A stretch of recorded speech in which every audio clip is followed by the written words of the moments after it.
Hello everyone, today I'm going to be talking about some comments that were left in my Red Mage video. Obviously I'm not perfect and I did make some mistakes, and I'm going to correct those mistakes now because I don't like keeping, misinformation out there without correcting it. I do still think that my general advice was fine, but there was a bit more to it that I didn't cover, and so I'm going to be going through the comments today because you guys really let me know what I got wrong, and even taught me some new things that I didn't know. So let's go through these comments, and starting with this one from Dominic. I will never play optimal Red Mage due to OCD. I can't stand having my white and black mana be more than a few points away from each other. I don't care if I have to use Jolt for Thunder / for Arrow to rebalance a couple points.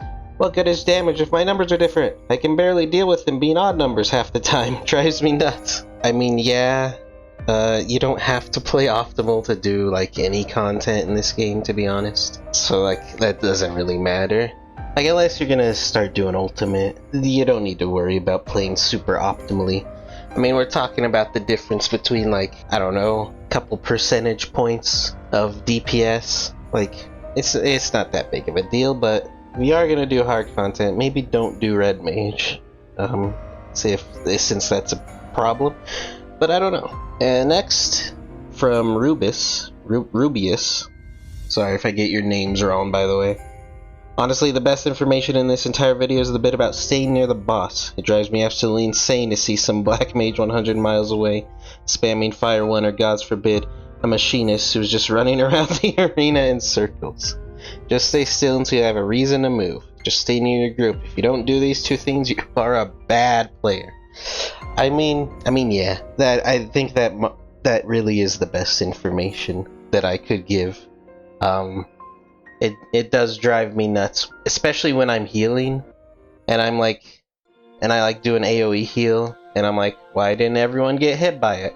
Oh look, there's a bard over in the corner dancing around, jumping around the whole place. It's like, why? Get over here, dude. And then I have to do a heal specifically for them since they weren't near me. Oh yeah, let me just say real quick. There were multiple comments from multiple people telling me about the countdown timer and how you should actually start on 5, not after 5. I mean, yeah, that was just my own paranoia. I'm like, ooh, what if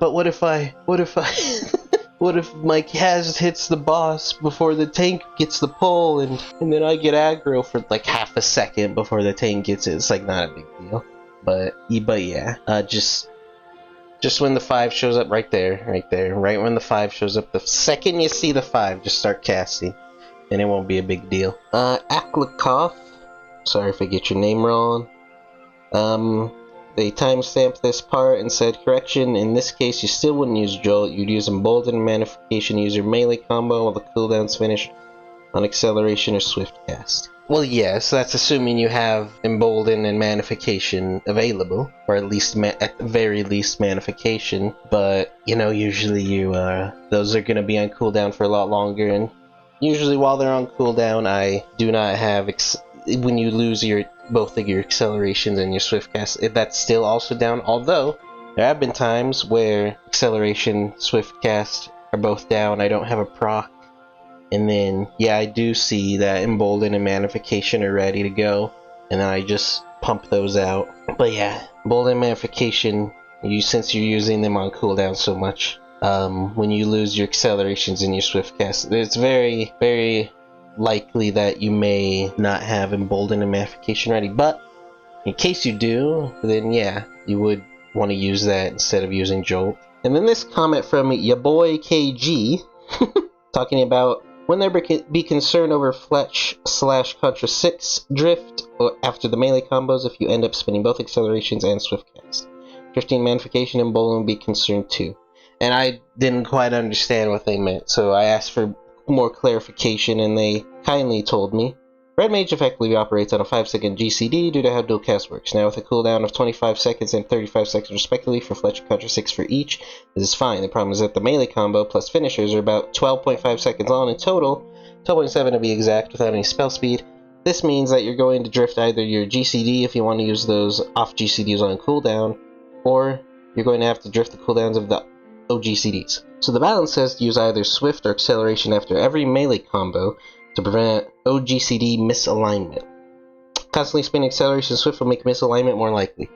So I did not know this. I had no idea about this. So basically, what this means is that after your melee combo, you want to use Acceleration so that you don't, so that these you can use Fletch and Contra 6 as they come up, because it just makes things align better. I had no idea about that. That was actually something that I learned. So that was very nice. Very nice to know. Very good comment. I love comments that teach me something that I didn't know. So thank you. I'll be using that in the future. This comment from Chanders. As a Red Mage main, I feel like you're oversimplifying the Jolt thing. I'd argue not to be afraid to use Jolt. You will have to at least a few times during a fight. That's true. And Acceleration and Swiftcast are important for movement and a few Savage and Ultimate mechanics. Just don't leave Acceleration at 2 stacks or Swiftcast up too long, as you're losing damage. You lose a lot less damage doing a Jolt and saving a stack of Acceleration or letting Swiftcast stay off cooldown for 10 seconds and having to lose 5/5 mana on a reprise. Also, you don't necessarily want to melee combo every time you have enough mana. That is also true.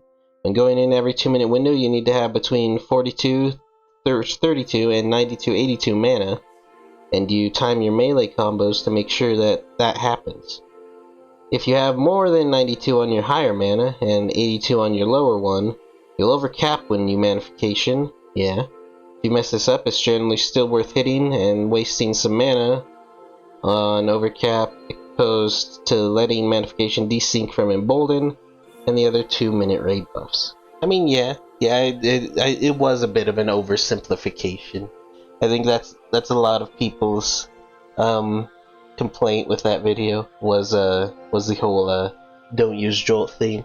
I guess my language was a bit too narrow. It was too constrictive, I guess you could say. I would update my don't use Jolt phrase to try to minimize Jolt usage as much as possible, is what I would try to say. Because you do get procs a lot. Like, a lot of the time, I don't even lose a proc. Because, I mean, it is only a 50% chance, but, after you do your opener, you have both of them. So, if you don't get one on one, you might get the other. If you know what I'm saying. So, I feel like I always have procs ready. But, there are times, of course, when you don't have a proc. And yeah, I mean, if you have Acceleration at 2 stacks and you don't have a proc, yeah, obviously you want to use Acceleration for that, but maybe hold on to the other use for mechanics, or like that thing that guy said about not drifting your off GCDs. But yeah, thank you for the comment. From TS Bulmer. These can be helpful for someone learning the basics of the job, but if someone wants to really excel at Red Mage, they'll want to rethink several of these tips. You never ever have to use Jolt. Sure, you explain that sometimes you do have to use it, but continually stating it in such a definite, black and white way sets up an unrealistic expectation of how to play. Yeah, that's true. That's true. Is there something like you rarely have to use Jolt or try to minimize Jolt? Yeah, that would be better. Some content creators don't trust new players to handle a little bit of nuance, but I suspect most players are adults, not children, and can handle it. Also, Jolt is useful when fighting 2 targets. Yeah. Sleep literally useless? No. It's rarely useful, but it's really strong when it is useful, which is during dungeon wipes. I feel like I have a better than 50% success rate with saving wipes. Sure, my first sleep might not last, but my second very often does, and even if I cast it 3 times and it's broken immediately each time, that's enough time for the situation to stabilize. Usually, by then, the melee DPS has panicked and run off with an ad or 2 nipping at their heels, but the main group stays put and lets the healer, or me, raise a tank in peace. Of course, some players would rather wipe and use that as an excuse to be a bully than actually use their non-DPS tools, but I gotta keep hope alive. I mean, I guess it could be useful in dungeons, but, I mean, dungeons really are not that hard. If you're wiping in a dungeon, I'm sorry, but, I think that's probably the fault of the tank or the healer, and you shouldn't feel responsible for using sleep, but if you do save it with sleep, that's pretty good. About reprise and acceleration, something that new players could stand to hear lots of is to always be casting. These abilities are key to doing that. Sure, acceleration lets you use Jolt less, but an even stronger use of it is to maintain casting uptime while moving. Similarly, if you're moving and don't have anything else that you can do while moving, use Reprise. Always be casting. Yeah, of course. Yeah, acceleration is very handy for movement, and with how likely you are to get procs, I usually have at least one acceleration up. Oftentimes I actually have 2 up. But yeah, it is very useful for movement, that is for sure. And Reprise, yes, if you don't have anything else, Reprise. I'm pretty bad about that, because it doesn't come up very often where I don't have acceleration or swift cast when I need to move. So I rarely ever use Reprise. So when the time does come where I could have used it, I'm just like, and then I panic and I don't use it. That's something that I could get better at for sure. From Benjamin I'm not even going to say your last name, I'm sorry, friend. Displacement is great for avoiding mechanics in P7N and P7S. Since the boss's hitbox is so huge, you can use both charges and practically cover the entire arena in one double weave. I mean, yeah, that is true. There are some huge mechanics in that fight. I could see how it could be useful there. I'm not saying don't ever use displacement, you know what I mean? Just the usage for it is, you know, much less often than... It's 9 times out of 10 better to use engagement, is what I'm just trying to say here. From Falvern57, while this is good advice in general, I would argue that it's somewhat fight dependent. Fights that require you to move a lot like Storm's Crown or P6, you're actually better off in the long run, holding your accelerations and swiftcast for those heavy movements and using Jolt until those mechanics come out. I mean, yes, this is true. There's a lot of heavy movement and a lot of fights. In most casual content, I would say you don't have to worry too much about this. And if you're doing a fight for the first time, you know, you don't know what's coming up, you know, no one's gonna blame you if you use acceleration and then a giant mechanic comes up and you are like, damn, my acceleration. But yeah, if you are doing a fight and you do know that some heavy movement is coming up, maybe hold on to that acceleration or that swift cast for that moment. If you know what's coming up, because it's better to use it for that movement than to you know, do nothing or use Reprise and lose your mana. Altair 541. Don't get rid of displacement, guys. Incorporate it into the rotation. Not only is it a good save for mechanics, but it's also free damage. And in 90, you'll be doing your burst, which is all instant and lets you move. Then it's no problem to return the moment you use displacement. I mean, yeah, but you could also just not use it and use engagement instead.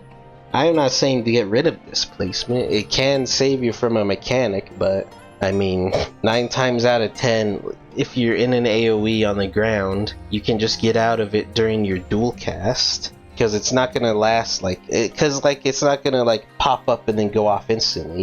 You if you're in the middle of casting something and then an AoE pops up, you can usually finish your cast and then start moving and cast with your dual cast. I don't think that displacement is gonna be all that useful that often. It might be useful in some Savage or some Ultimates maybe, but I feel like most of the time engagement is just a better over displacement, since they do share a cooldown.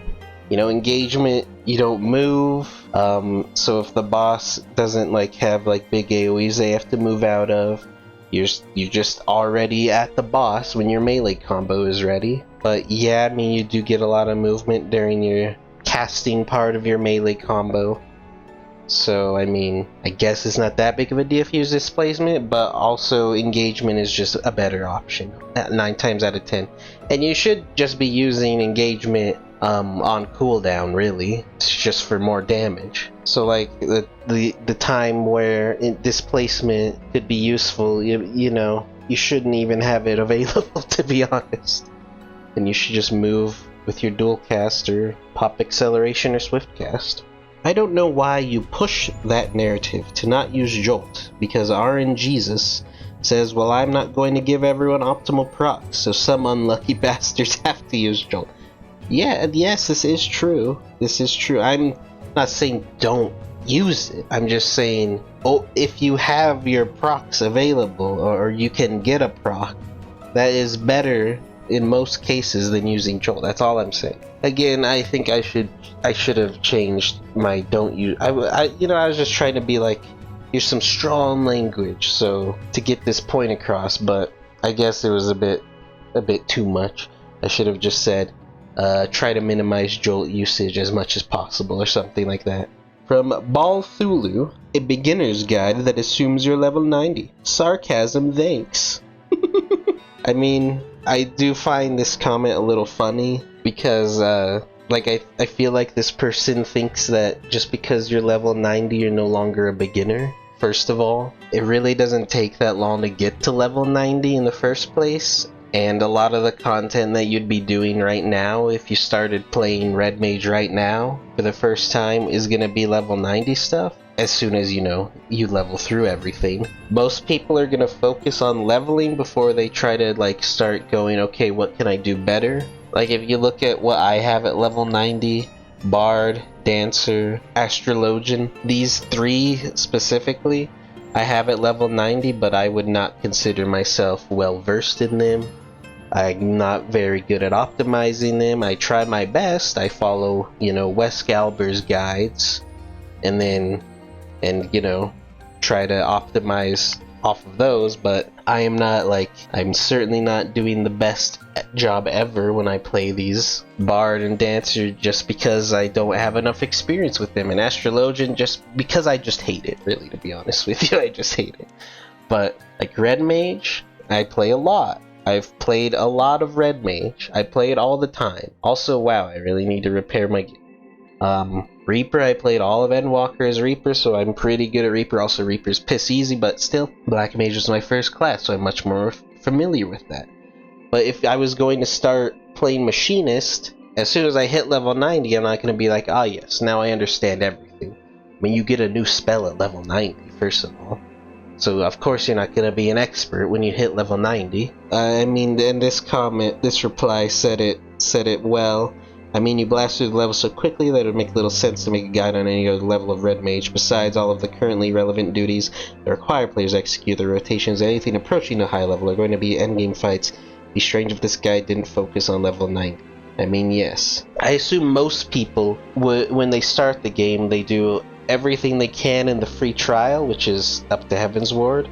So they're at level 60, and then they're like, okay, I want to continue the story, let me buy Stormblood. I doubt a lot of people are going to say, I want to go back 10 levels right now to play Red Mage, and then play that for the rest of my MSQ journey. And then they wouldn't really be a beginner, because they'd be playing Red Mage for a long ass time. But I doubt a lot of people are going to want to go back 10 levels just to go get Red Mage, instead of just continuing with the story. But so I assume Red Mage for a lot of people is just like a class they pick up after, doing the story. At least, I mean, maybe, I don't know. There are some people, of course, who like to go out and try every class as soon as it's available, but I feel like a lot of people just, pick it later. And just because you're level 90, don't think that you are some sort of expert at your class. You don't know how many level 90s I've seen that are just, not very good at their job. This guy's assuming, everyone at level 90 is just some god, I guess. I've seen people at level 90 using displacement where it wasn't necessary. I've seen people at level 90 healers using Cure 1 to get Cure 2 procs. I've seen it. You wouldn't believe it, but I've seen it. So just because someone's level 90 doesn't mean they're good, let me tell you that much. But it is kind of funny, I guess. Please extract materia. Sorry. I like how that guy noticed that my spirit bonds were all at 100%. Oh man. Yeah, I'm really bad about extracting my materia. I also got... This comment no longer exists because I deleted it, but I got, I guess you could say my first hate comment on YouTube. Someone said, someone quoted me saying, when I said I don't do Extreme or Savage, and they said, oh, but he's trying to teach us how to play. That's like someone who only knows how to run a toaster teaching me to become a master chef. and it just annoyed me and I deleted it. I kind of regret it because it was kind of funny how stupid he was, but I like how that guy was assuming that playing your class well, playing your job well, is somehow tied to being able to do Savage and Extreme. The thing with Savage and Extreme is that there's more mechanics, and yeah, it does help to know how to play your class well, of course, but just because you do normal content doesn't mean you can't play your class well. You know what I mean? Like, it didn't make any sense. It really didn't. Like, don't assume just because someone, you know, does hard content, they know how to play their job well. And don't assume just because someone does normal content, they don't know how to play their job. What the fuck, dude? But anyway, I feel like I should have kept that comment since it was so stupid. I do regret deleting it, but it just like annoyed me. I was like, just get out of here, you dumbass. And then last but not least, my favorite comment that I think I've ever gotten from Hunter on the Run: I don't play Red Mage at all. That's it. That's all he said. Don't know what compelled him to click on my video, but thank you, I guess. Thanks for the comment. Anyway, that's all the comments. The thing with making a video where you're trying to give advice, trying to give tips, trying to like do a guide, is that you can't edit it once you post it.